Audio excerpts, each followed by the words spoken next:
পাচ্ছেন? নবী সুলাইমান আলাইহিস সালাম তখন বুঝতে পারলেন নবী সুলাইমান আলাইহিস সালাম তো জিনের উপরে বাদশাহত করতেন। তখন বুঝতে পারলেন এটা জিন না, জিন যদি না হয় এটা আমার ফেরেশতা, ফেরেশতা যদি হয়ে থাকে মনে হয় তার হায়াতের জিন্দেগি শেষ হয়ে গেছে। নবী সুলাইমান আলাইহিস সালাম তাকে বলে, এমন অবস্থায় তোমার জন্য আমি কি করতে পারি?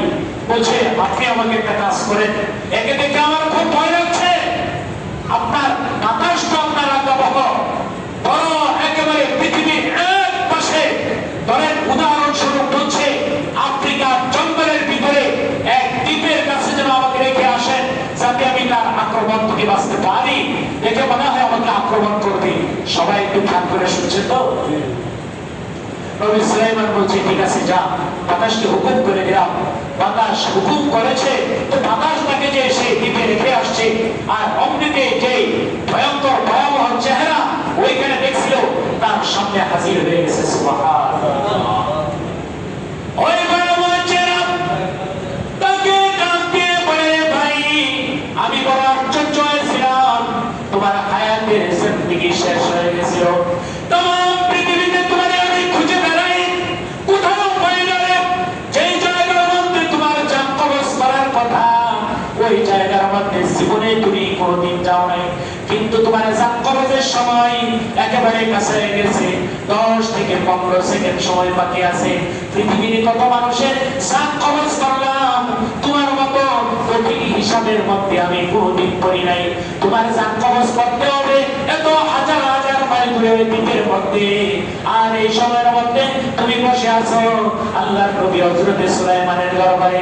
আমি বুঝতে পারি নাই কিভাবে তোমার জান কবজ করব, কিন্তু তোমার মুখ দিয়ে বের হয়েছে ওই দ্বীপের মধ্যে রেখে আসার কারণে নবী সুলাইমান আলাইহিস সালাম বাতাসকে হুকুম করেছেন, তোমাকে এখানে রেখে এসেছে। আর মাত্র তোমার 1 থেকে 2 সেকেন্ড সময় বাকি আছে, এর মধ্যে তোমার জান কবজ করে নেওয়া হবে।